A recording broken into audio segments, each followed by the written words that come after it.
was pure action, in my opinion. Pure action, absolutely lovely. I mean, it's been nice actually revisiting all these movies and seeing how they leveled Just up. gets better. Just every single time, man. This is how you franchise. Yeah, this is how you do it. It has to be good every single time. If you notice how it went from like it's been like on this upward trajectory, you know, it hasn't been doing, and it's not even like big massive jumps. Okay, yeah, the tech got good, but tech could be like 2% of the improvement. Oh my god, the fact it just reminded me of the car. In 6, in 6 when they were being shot at by the apostles, and then you have Benji just turning. And another thing I always noticed, like, they're always making use of BMWs. Yeah, always. Yes, thank you. That's another key. The bikes and the cars, always BMs. Yeah. But in 7, the yellow Fiat car. We'll talk about that. Oh god, yeah, we'll talk about that. Yeah, but yeah, funny. You all should watch it. Amazing. Yeah, it's such small increments. There was a massive jump between 3 and 4, but everything after 4 is just like maybe 10%, and it's just so good. He's not going back to our things where he's just leveling up. So we can dive into 7 now. Funny enough, I go into the cinema late for 7, and I just saw. So you didn't get it from the beginning. I didn't start from the beginning. So did you get the security question part? I got the security question part. That was after the opening credits. But the beginning was the whole submarine stuff. Yeah, you didn't get that. I saw towards the end when it ended. So what happened was no, don't need to tell what happened. Okay. Spoilers. I got to the submarine part. And the Russian submarine. Yeah, Russian sub. So the thing was, I think this whole virus thing was created. It's not a virus, it's an AI. Okay, it's supposed to be like a virus, kind of. It's multi-layered, faceted, and does a bunch of things. It was actually created by the US. Yeah, it was created by the US. They were trying to cover their tracks. Yeah, they were trying to hit. Oh my god! Just we'll give you like the plot, just the basic plot, no spoilers. I need to tell you what happened there. Like, no, you came towards the end of this thing, because they have this thing. They have this submarine that is kind of invisible. So they've been traveling for a couple of, I've forgotten how long they've been traveling, for months or so. And they've been undetected. They've gone like every, undetected. And so that's the aim of I think that was their mission. They were trying testing and everything. And then the US wanted to find this part. So they sent the AI, what was it called? The entity. Send the entity. Very, very easy. I don't know why they call it the entity. I'm giving it a name better than that. Scary a little bit. The entity it's kind of too strong a name for an AI, but it works. Yeah. It's like it's now sentient. It has transcended AI. Yeah. AI, So they send it, and then it kind of now made it kind of, their radar now started to see another submarine that was seeing them, and they were surprised because they are supposed to be invincible. And now this submarine sent a torpedo at them. Yeah, and now they had to send out their own to kind of dispel and change the trajectory of that torpedo. But actually, there was no submarine. There was no torpedo, and it was coming at them. Yeah. And then there was they now sent their own torpedo. So when the torpedo was coming, they now realized the submarine vanished, the torpedo vanished. The torpedo, there was no torpedo. They realized that, and they were shocked, like, what's going on? And then they had sent their own. Like, it seems like there's a ghost in the machine. And then they now had to turn off the torpedo, but the torpedo actually turned around. They were aiming at themselves. Yeah. Shit is sick. This guy, Kittredge, was talking about it when it was like, we tried to hit the Russians, but the AI went out of whack. Yeah, it went through. The AI is Ethan. Yeah, exactly. Ethan, he's done like a whole Ultron thing. Exactly. So basic plots. This movie, Tom Cruise is going. I know they shot this during COVID-19, but it's still epic that they could still use AI as the main storyline. So an AI is released on the planet, and it's trying to do things for its own benefit. It's trying to break out It's been created by the US, just like you said, and it's going rogue. And Tom Cruise's mission is to try, and everybody in the world wants to control this AI, but Tom Cruise is the only that wants to destroy it. Like this kind of power can be for one man. Country, one man. So he's trying to destroy it, and the AI is going for anything intelligent. So it has all the information on any single thing, wherever, and anybody that can actually control this thing has every single secrets, every single truth in the world. I like the way they were talking about how it's a battle for the truth. Yeah, that's basically what it was. So Tom Cruise's mission is to try and get this AI, try and get the key that unlocks some box somewhere. What's in the box. You don't even know what's in the box. You don't even know what it unlocks. Yeah. You don't know what the key is for, and that was the whole stuff. It's supposed to be like it's source code, and So how do you feel about the movie though? It was good. It was good. And I got to now see, because the only time we got to see the IMF sort of like an office with people was the part that showed Benji first. 3. It was 3, yeah? Yeah. That was the only part. And then after that, we got to see, was it Ghost Protocol? Yeah. When that guy was killed, the other IMF agent. Other IMF agents, yeah. Then I now like the fact that the person that brought the mission this time was another IMF agent that's just starting out. That just like, dude was fresh. We had never seen how Ethan got into the IMF. All we just know is Ethan is a crazy, spy, and now we get to know how you are actually chosen to be in the IMF. Yeah.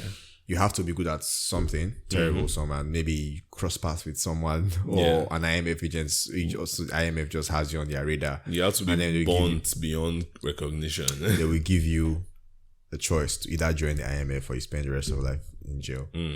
Yeah, so at least we've now gotten context onto how IMF agents are actually chosen, how most of them are, and in my opinion, I feel it's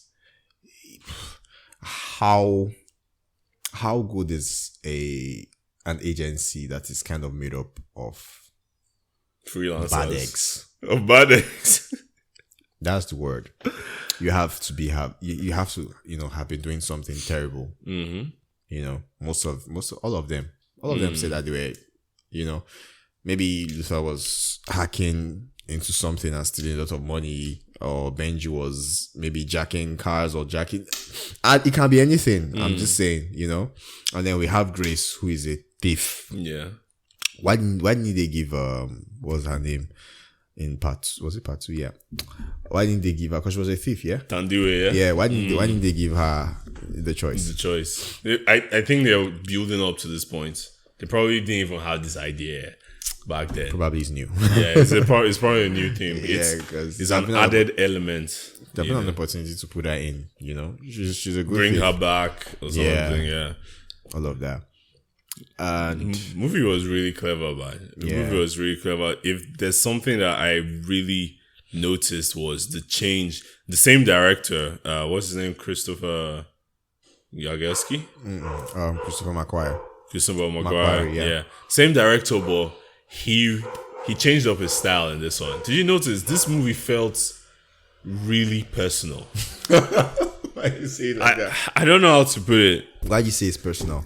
The movie felt really personal, man. It's the cinematography first, the shots. Did you notice that most of the shots in this movie were very up close?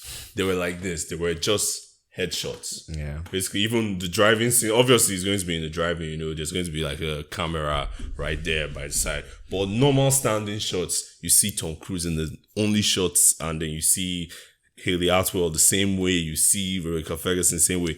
The movie just felt that personal. And then what also made it personal was, the choice that was given to Tom Cruise later on in the movie by the main bad guy in the show. In the movie rather, which I'm not going to tell you what the choice is, but you guys should go see the movie if you want to know. Yeah, it was given to him by Gabriel. Yeah. So the movie just felt very personal by the cinematographer, and I feel it's a new style that Christopher is kind of, checking out. That might be. But did you notice it? I noticed something was different in it though. I was watching it in the cinema, yeah. and I noticed, obviously, this is personal. Like, I did not really like notice any sort of forced comic relief anywhere. Nothing like that. There was nothing like that.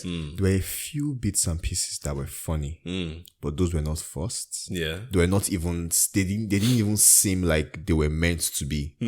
But still, the way it was delivered in the cinema, you could feel everyone just laugh. At that moment, like, it was just like, this is how you actually do in an action flick where there is so much intensity. Do you get, like, it's a very serious movie.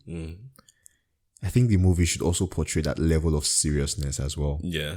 You know, we know what we're actually getting. It's an action movie. It's a serious movie. If we're getting a comedy, we know we're getting a comedy. We're getting a comedy. Don't add all those things, you know. You know, it was so crazy. And subtle. At the same time. Yeah.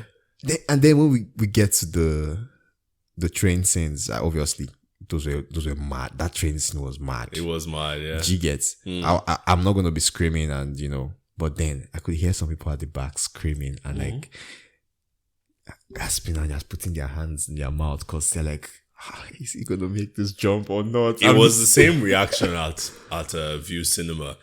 Where just all those subtle comic, people were laughing, man. Like, people were laughing out loud. And it's so subtle, and someone like Tom Cruise, you wouldn't expect him to be that funny, but we've seen, as we've watched the other movies, we've seen that he can actually be a comic. Though it's just simple statements, simple things. We have Simon Pegg, who is obviously a comedian, so he's the added comic relief, the guy that's going to initiate all those things. But Tom Cruise really sold it.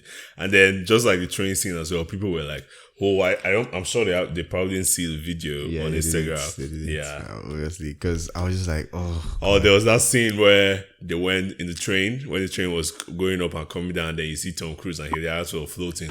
Oh Lord. Dude, the cinema went quiet for a bit. It was so quiet. Everybody was just watching, trying to see if they would survive. I loved that about. I love the fact that the movie could pull that particular scene. I'm not talking about the scene in the movie, but the scene in the cinema. Yeah. How everybody was feeling that way, right? I'm like, it's electric. It's like all of us are in our minds, you know. What good cinema is supposed to be about. Tom Cruise really has saved cinema, man. Oh my God. Like, practical filmmaking at its best. Yeah. You know, we had already seen a couple of clips and videos of, you know, he did this particular thing and he did like the jump from the mountain, the speed dive jump with the shoot and all of those things. Oh my God. We didn't even know what got him to that mountain in the first place. We didn't know, but we were watching now like, this is the part. We've seen this a couple of times on the internet. It made so much sense. Why does he keep putting Ethan in this type of situation? We're not going to tell you what's going to happen, but it's so ridiculous. That's the question I was asking myself in cinema. I was like, this dude keeps on putting and then the way his entrance, you know, when I didn't expect that. See, that was Naruto level shit entrance. Thank you. That's something you only see in anime.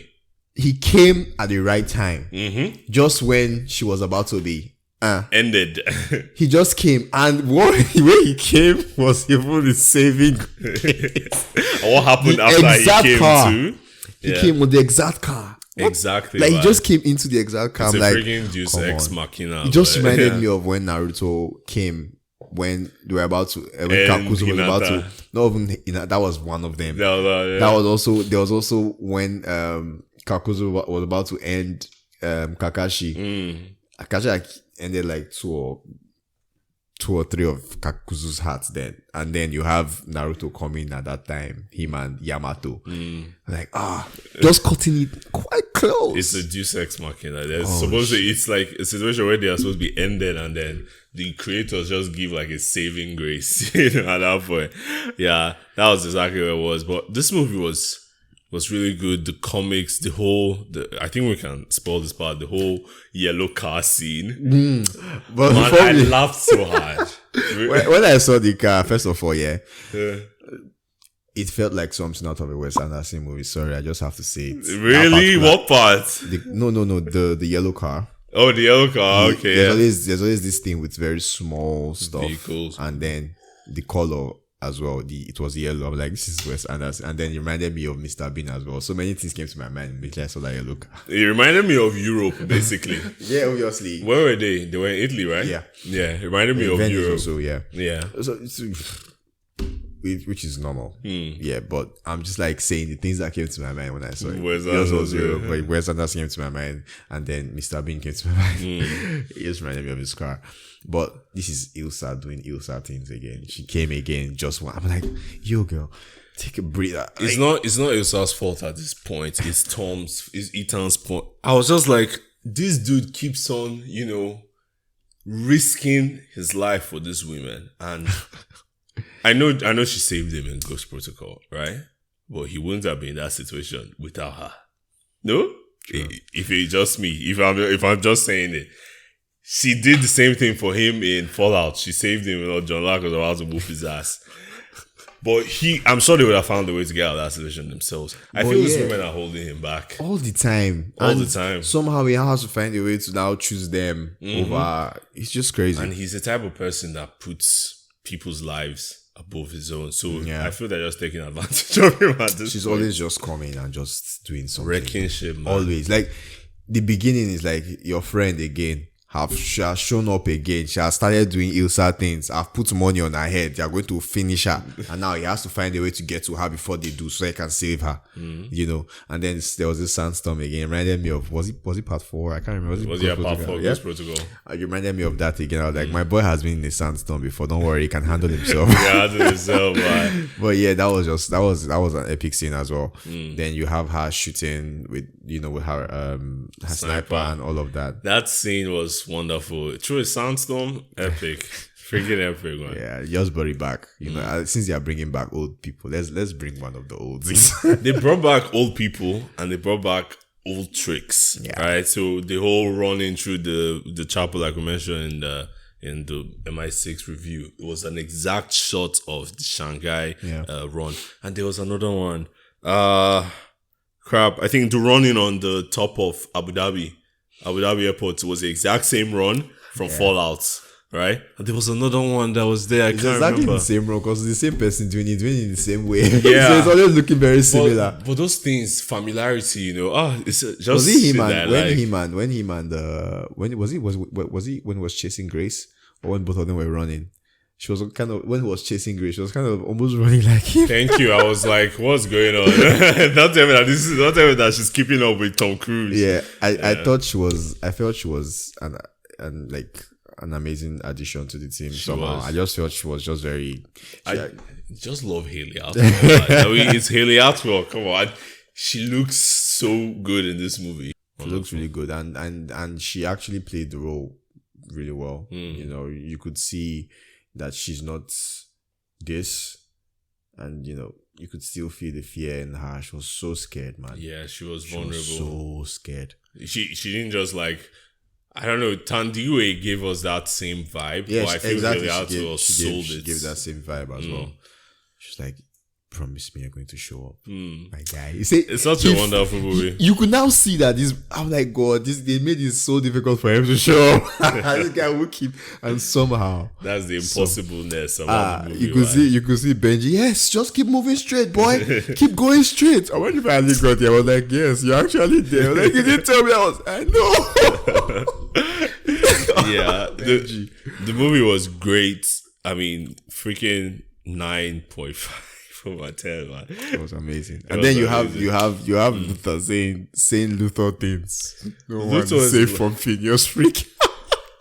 For what? Phineas Freak. When they were hacking and and the whole face thing. Luther just comes on this movie to be a North Star to Tom Cruise and to also talk about how badass his hacking skills are. all the time. Kind of defuse a bomb as well. but that Abu Dhabi scene, the airport, that was cool. Okay, the whole bomb. Oh my God, that was the crazy scene with the riddles. Oh, then you could see Haley Atwell coming into the whole thing and giving answers. I'm like, okay, he's just obviously a very smart person. Yeah.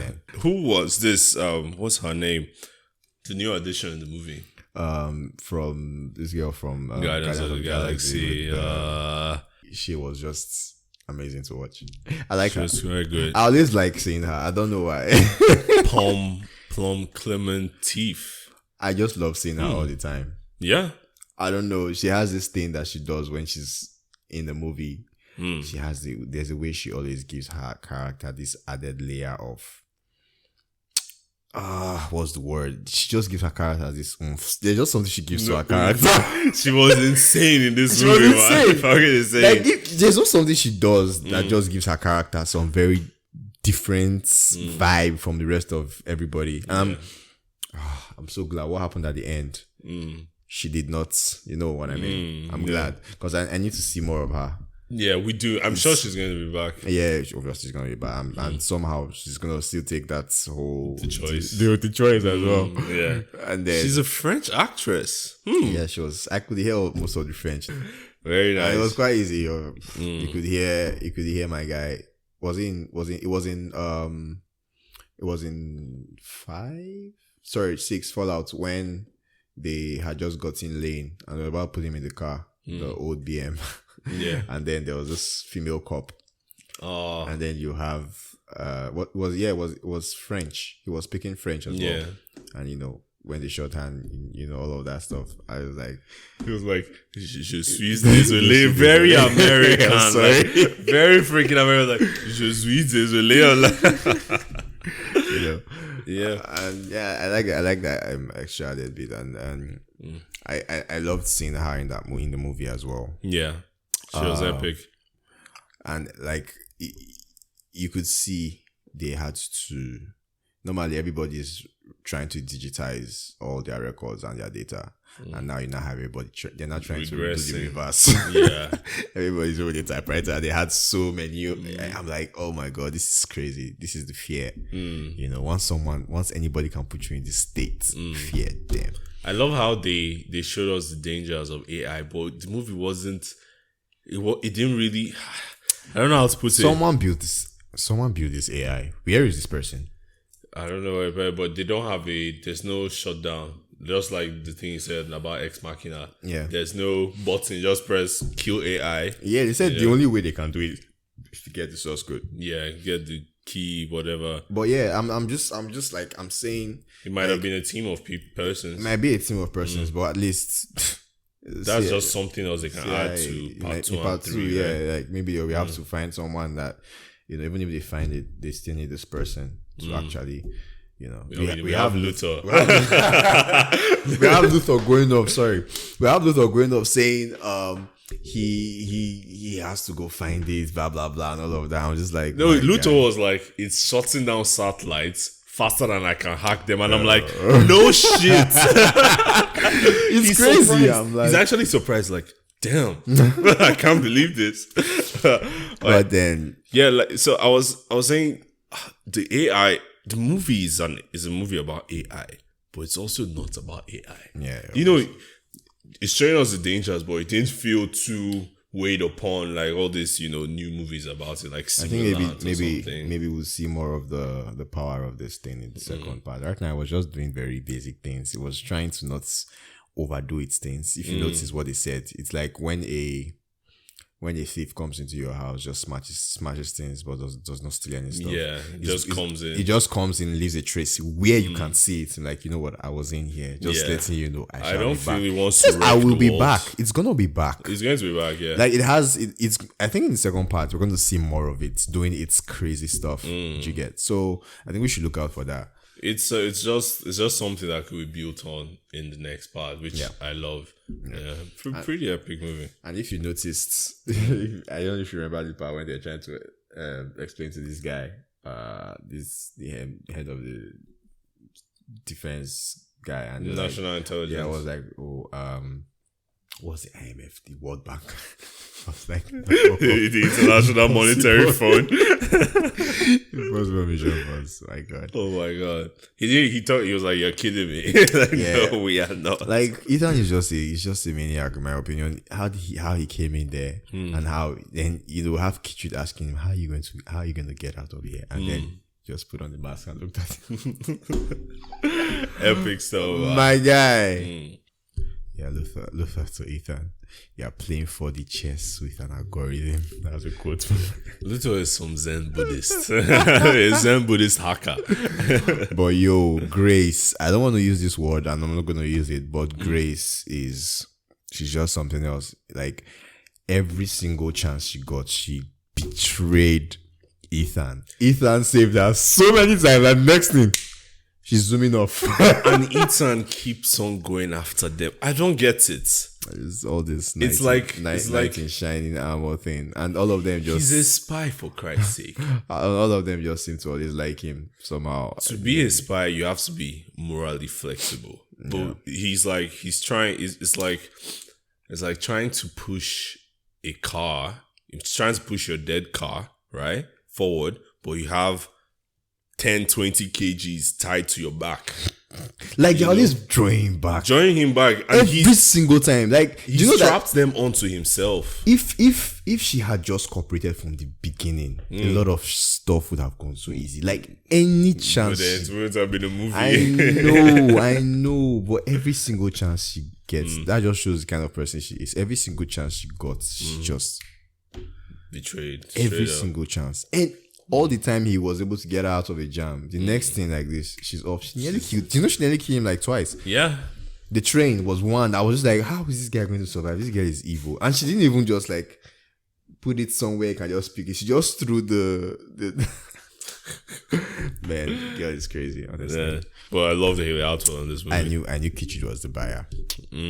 You knew? I knew. Mado. I didn't know. I had that feeling. I'm like, who is this gonna be? I'm not gonna bring someone new again. Kitchid seems so keen on getting I thought it might be Gabriel. Like, since he has all the problem. Oh god, that quote. I wish I can find that quote, because that shit slapped hard. Then there was you know when Gabriel and Ethan were fighting on top of the train and they got into a tunnel. That felt like a very long tunnel. It was a long tunnel. I was like, this is crazy. If I was in that situation, I'm like, God, can I get up already?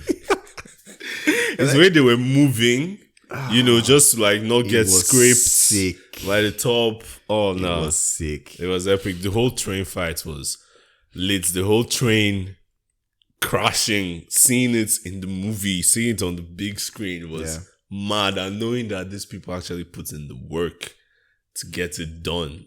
One thing that pisses me off is they always paint Ethan as this black horse, this dark horse and everything. But then when they actually come in contact with Ethan, you can only see Ethan trying to save them. He's not like, and even at that, they are still pointing their guns at him and telling him to give. Like, this guy saved you after Gabriel had jumped. This guy saved that agent. He put him down so that stuff it won't hit him. You understand? Even at that, he still tried to save everybody on the train. And you're still telling him you want to take him. He's a bad guy. Bro, this guy he's working against time. He knows what he's doing. Lend him the help that he needs. Just be on him and it's like the stickler cop, inflexible. Every time rigid. they are always like that. They are always like that. I get it.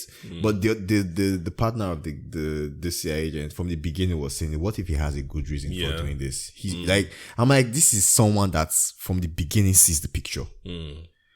And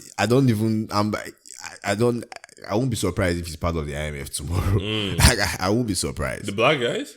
Yeah, no, the black guy that was with. Aren't they part of the IMF? No, they're not.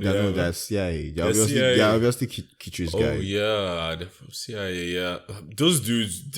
If they could make the movie, if you ask me one thing to remove from these movies, take those dudes out. They were unimportant. They were props. The Kitch's guys, the CIA guys, I was trying to get Ethan. They were props. They were just making shit hard. Making shit hard. But Kitch sent them to get him so that he can, I don't know, slow him down or. Yeah, but they were unnecessary. Kitch had his own plan to get the keys, and which was the White Widow. And you have, if it just, the thing is, he needed to control it. If not, he would have just left everything for Ethan to handle, Well, like a shave of 20%. That's the 20% shave of, like, get rid of those guys. They were nah. Yeah, with them we have you know what? Misdirection forever. That's what I'm going to say. It's always it's always in there, which is good. Well, I enjoyed it. Loved it. Looking forward to the second part. I don't know when the second one is going to be out yet. It's going to be underwater. Can't wait to see the stunts that they're going to do for the next one. Like saying stuff about it. No, but it's obvious, right? It's obvious. I would need to see the stunts that they're going to pull up. I bet Tom Cruise is going to be like, I want to deep dive myself. Maybe for the next 2 years, I'm sure he's already training underwater how to hold his breath for a couple of more minutes than he did in Ghost Protocol. This movie has already made in opening week. This is just the opening week. 100 million. It's already made 122 million worldwide, which is close to half of the actual budget. Hopefully, more this week before Oppenheimer and Barbie comes and steals the show. It's a freaking tough months, you know. Yeah, it's gonna be very difficult because they would need more rooms, so they might actually cut some of the hours off. And the battle for IMAX, all that thing. Oh man, but we'll see. Yeah, we'll see. It's an epic movie. I'm sure it'll make its money back. Yeah. So if you haven't seen it, go see it. And look out for the jumping car, the jumping between cars or in the train. That was just epic. Yeah. Epic, man. Epic stuff. We tried to give you this review without any spoilers. We tried. So, yeah. Go see the movie. And thank you for watching this episode. If you enjoyed it just as much as we made it, please drop a like. We're trying to reach more people with our voice, so do help us share this out. And if you want to join our conversation, you can comment underneath this video, or you can leave us a message or a comment at pov.corn on Instagram. That's at pov.con. That's at Povcorn. Yeah. Thank you guys for watching. Have a good one, guys. Yeah. Bye. Bye.